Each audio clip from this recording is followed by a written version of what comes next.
ورحمة الله وبركاته. السلام عليكم ورحمة الله وبركاته. الحمد لله رب العالمين والعاقبة للمتقين ولا عدوان إلا على الظالمين وأشهد أن لا إله إلا الله وحده لا شريك له وأشهد أن محمدا عبده ورسوله أرسله بالهدى ودين الحق ليظهره على الدين كله ولو كره الكافرون.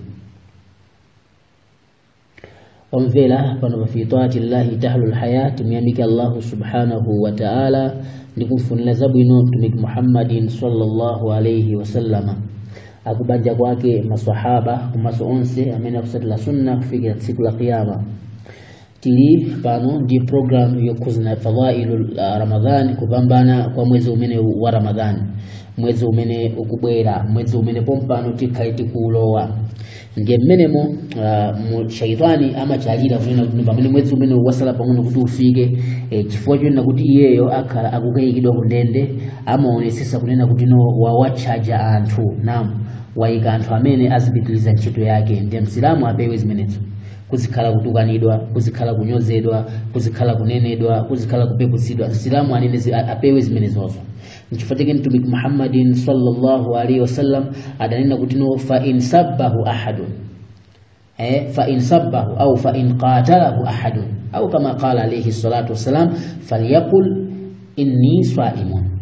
Ngatanga bwe wina wake mina ndikuma kutukana kapena kumenya kapena kumanna mawu sakhala bwino akufuna kuti muzikangana, akufuna muzipanga debate, akufuna muzinyozana, akufuna muzipepusana, osamuyanga. Chiphunzitso cha mtumiki Muhammadin sallallahu alaihi wasallam akutuza kunena kuti amene yetimudze kuti inni swaimun, ineyo ndasala kuja kusakasaka chisangalo cha Mulungu subhanahu wa ta'ala. Mwezi umene ndi wa Ramadhani, ndi mwezi olemekezeka kwambiri, ndi mwezi umene muli madaliso, ndi mwezi umene muli zabwino zimene sizipezeka myezi ina. Mbuku lathu la ad-durus ramadhaniya lil ummati al-muhammadiyya mene linalembedwa ndi as-sayyid Muhammad bin Abdullah bin Ali al-Idrus Mungu subhanahu wa ta'ala sangalali nao pa page number 11 iwa kunena kuti wa an Abi Sa'id al-Khudri radiyallahu ta'ala anhu anin nabiy sallallahu alayhi wa alihi wa sahbihi wa sallama qala. Iwa kufoto kwanza kunena kuti nditudi hadithi imene adaina ndi Abu Sa'id al-Khudri sahaba wa mtumiki Muhammad sallallahu alayhi wasallam tawi zonse mukampazina dino yani huyo ndi sahaba muzinena kuti radiyallahu ta'ala anhu Mungu subhanahu wa ta'ala sangalali naye.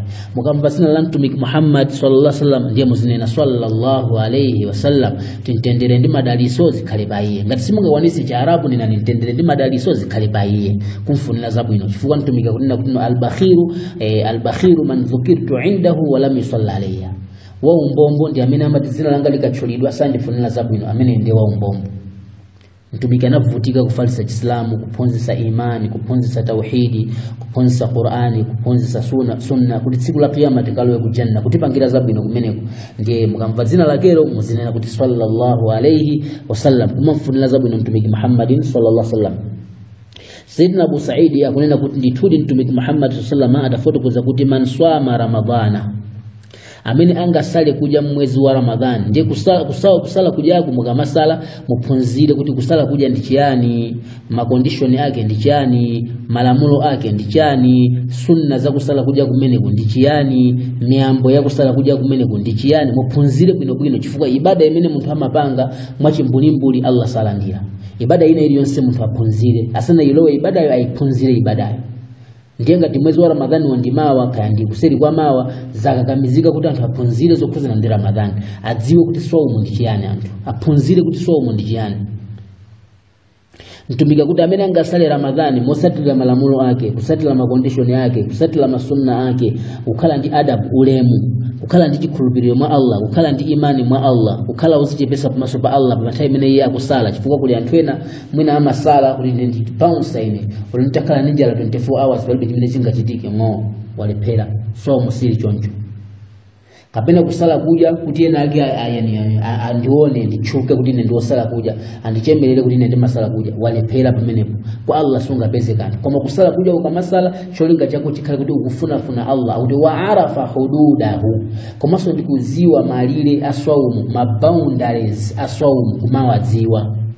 kuti munthu ukakhala pa swaumu usauloke boundary iyo, usapite kukapanga izo, usauloke kukafikira apo. Wa arafa hududahu, wadziwa malire ake aswaumu, osadya, osamwa, osagonana ndi akazi anu, zimenezo zima masulisa swaumu. Watahafadha, komanso munthu ndi kuziteteza, mimma yambaghi, kuzinthu zimene zimayenera lahu kwa iyeyo, ani yatahafadha, kuti aziteteze nazo zimenezo mwezi wa Ramadhani iwo.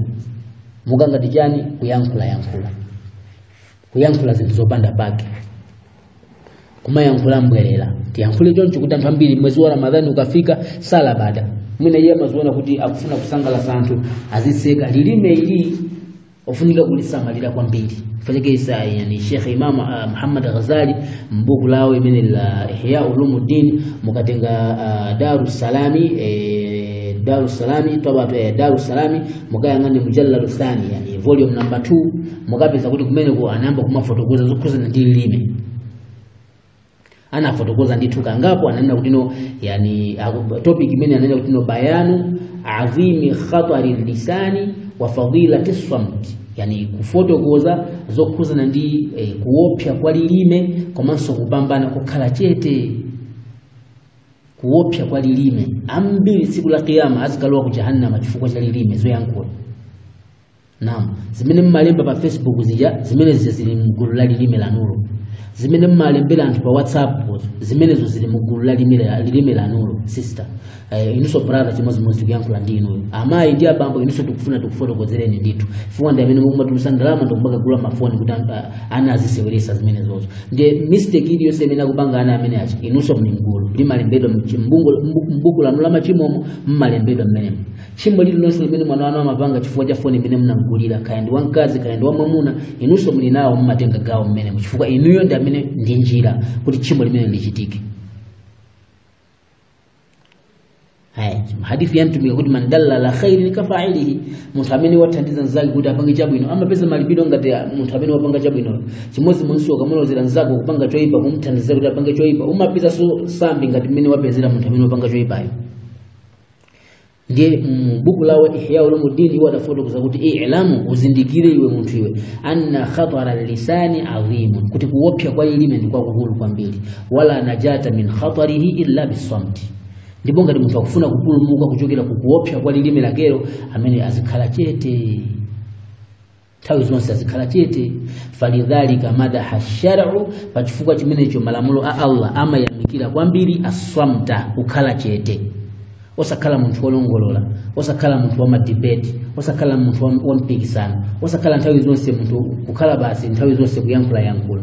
Kukhala chete sharia yayamikira zimenezozo. Wa hatha alaihi, ndipo sharia kulimbikitsa umma kuti no muzilimbikira kukhala chete. Faqala sallallahu alaihi wasallam, Mtume Muhammad sallallahu alaihi wasallam kuyankhula mahadithi kuti man samata naja, amene angakhale chete amene wapulumuka.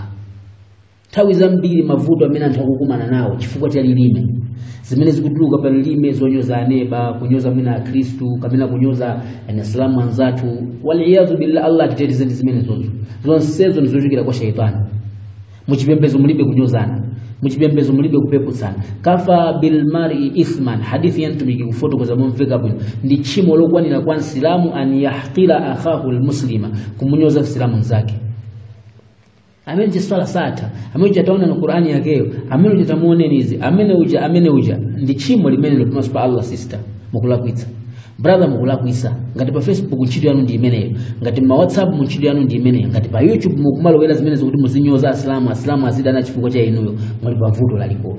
Mtumika kuti no man swamata naja, munthu amene angakhale chete amene amapulumuka. Wa qala alayhi salatu wassalam, ndosho mtumiki Muhammad sallallahu alaihi wasallam adatifotokozera kuti as-samtu hikamun wa qalilun fa'iluhu, kukhala chete ndi luntha, kukhala chete ndi nzeru, kukhala chete ndi hikma, wa qalilun fa'iluhu, ndipo ndi ochepa amene amakhala chete. Ochepa amene amakhala chete ndi ochepa kwambiri. Mukayangana ndithudi anthu amene amatha kumene kukhala phe ndi kumalingalira zokhuzana ndi mavuto amene ali nawo, sambi zimene amapanga ndingapange bwanji kuti ndilape, ndi anthu ochepa ambiri. Lero lino ntchito yawo ndi kuloza zalazo anzawo. Ndi akuti hadithi imeneyi as-samtu hikmatun wa qalilun fa'iluhu, akhrajahu Abu Mansuri ad-Dailimi في مسند الفردوس من حديث ابن عمر حديث يجي كده سيدنا عبد الله ابن عمر naam je mtu tawi zambili mwezi umene wa Ramadhani ndikupezeka kuti basi 24 hours mtu afuna kuti aziyankula kuiwala kuti mtumiki Muhammad sallallahu alaihi wachenjeza kunena kuti man lam yada qawla zur amene sanga siye kunama mwezi wa Ramadhani kumapitilizabe kumalongolola mabodza man lam yada qawla zur mtu amene sanga siye kunama falaysa lillahi lahu hajatan fi an yada ta'amahu wa sharaba Allah saa kuona chifuko kwa mtu amene yichosira kuja ndi kumwa